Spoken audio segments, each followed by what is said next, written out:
everybody. So, hands up if you enjoy conflict. Hey, we got one. Two, right? You do. So, what about negative feedback, particularly in the workplace? Who enjoys receiving that? Really? Okay.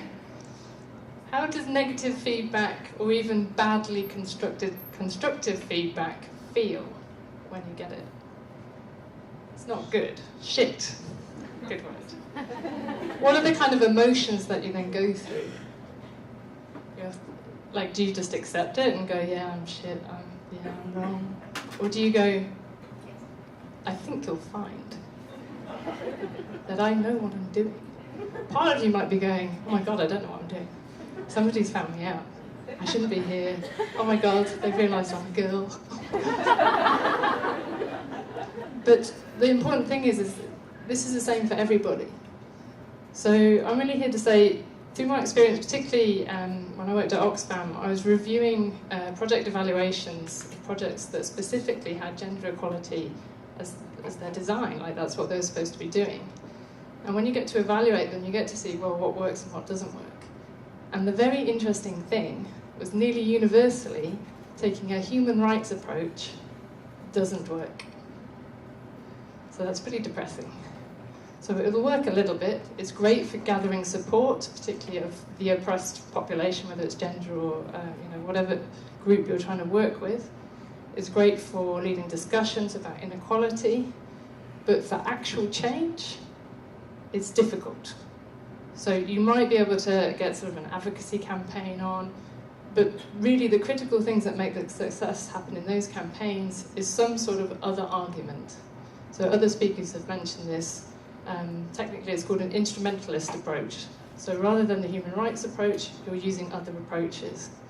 This is kind of a bad way of doing feminism, because you're saying, yes, women are humans too, we deserve the same rights, but if you have a more diverse board, you'll get better business results. And that's seen as kind of diluting and sort of pulling back from doing the moral argument.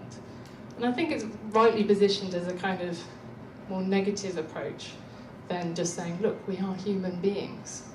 We have the same brains, the same kidneys, the same heart. Like, there is very little, particularly in terms of intelligence and ability to do work, between genders, and yet this is the situation that we face ourselves.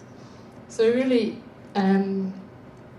it's not about totally avoiding talks about rights, and it's not about not having female-only spaces, which can be very helpful in terms of building self-esteem, sharing information and knowledge and experience about inequalities, but it shouldn't be left at that. So your organisation shouldn't just say, well, we have a women's network, so tick, we've done gender equality. Yeah, it's not quite right at the moment, but in 100 years, it might be 40%. Like, that's not good enough. So it's also not good enough to run, let's say, a mentoring scheme just within your women's network. That can be helpful for individuals. It's great experience both for the mentors and the mentees. But what change is that going to affect in the whole organisation? Again, it's seen as, oh, well, the women are doing it. They're sorting themselves out.